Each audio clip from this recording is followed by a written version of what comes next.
Hello, welcome to another tidbit of timely truth. Just prior to Christmas, I began a series I entitled Free Indeed.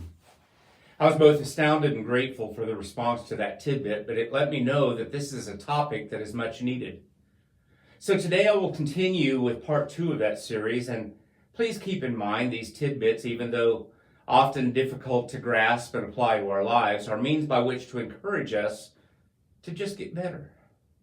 And the first step in that process is admitting you're hurt. You're never going to get well until you face your feelings straight on. Some have said time heals all wounds. That's a lie. The truth is time wounds all heals. Time heals nothing. If you have cancer, are you going to wait for time to heal it? Of course not. In fact, time will only make it worse if you don't do anything about it. If you're bleeding because a limb has been severed, you'll eventually bleed to death unless you do something about it. You're not going to get better by time. You're going to get worse. If time healed all wounds, we could just sit in the doctor's office waiting room and never have to worry about how long we've been sitting there because we wouldn't need to see the doctor. Well, in Psalm 39, the psalmist David says this: I kept very quiet, but I became even more upset. I became very angry inside, and as I thought about it, my anger burned. What is he saying? Well, my paraphrase is this. He's saying someone hurt me and I'm hating it. In fact, I hate them. And I'm ticked off at what they did to me and I don't like it. And the more he held it inside, he said, the angrier I got. People respond to getting hurt in many different ways. Most often they just clam up and try to forget about it and try to convince themselves it's no longer an issue. But there's a real danger in that. You see, a mountain can become a volcano because it has hot molten lava building up pressure inside it, and that lava keeps getting hotter and hotter and more explosive until one day it begins to seep through the cracks that have formed in the mountain. And the same thing is true for people who just try to forget or suppress their wound. They repress it. They repress their feelings. They push them way down deep inside until resentments begin to pile up. And as that pile gets deeper and deeper, the hurt begins to smolder. And it gets hotter and hotter until the pressure gets so intense it has to find a release. And when that happens, someone's going to get hurt. And that someone just may be that person. Another way to respond that people often respond to getting hurt is by trying to avoid it. Others try to ignore it. They say, oh, it's no big deal. Well, perhaps you're doing that, and as a result, you feel weak all the time. Well, why is that? Because you're holding on to those emotional hurts rather than dealing with them. Yeah, they may have happened years ago, or they may have happened 6 weeks ago, but they're still pulling you down.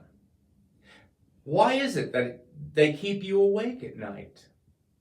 Maybe you're tired, but you're rehearsing and nursing the wound and it keeps you awake staring at the ceiling. You're fatigued, you're worn out. You drag through your days and you're just sick and tired of being sick and tired. Well, the reason is that you're using up all your emotional energy on the past.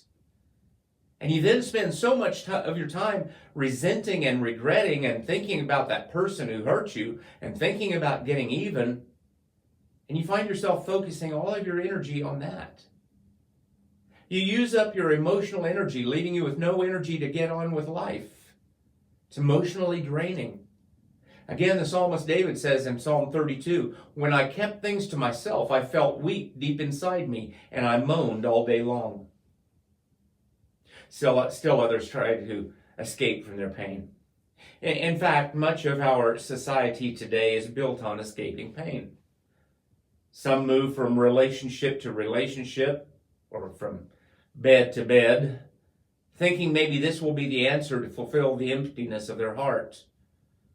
Some medicate with prescription drugs, and others with either illegal or illegal substances. And some spend their days occupying their mind watching television or stuffing their belly with food. Some will immerse themselves into a hobby or a sport, just to keep themselves so busy, they'll finally wear themselves out. You see, the reason that people, at least one of the reasons that people become workaholics, is because they don't want to have to stop and think. When they put their head on their pillow at night, they want to quickly fall asleep because they don't want to have to deal with a pain or the pain that will not go away.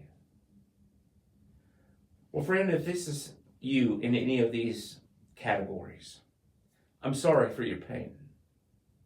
But there's an answer. The healing process must start with owning up to your hurt. You must be honest with yourself. Those other methods won't work, the covering it up, the ignoring it, the escaping it, etc., etc. But you have to be honest with yourself. But not only with yourself, you've got to be honest with God. Only then can God's healing begin. It's also helpful, I believe, to be honest with at least one other person that you can trust.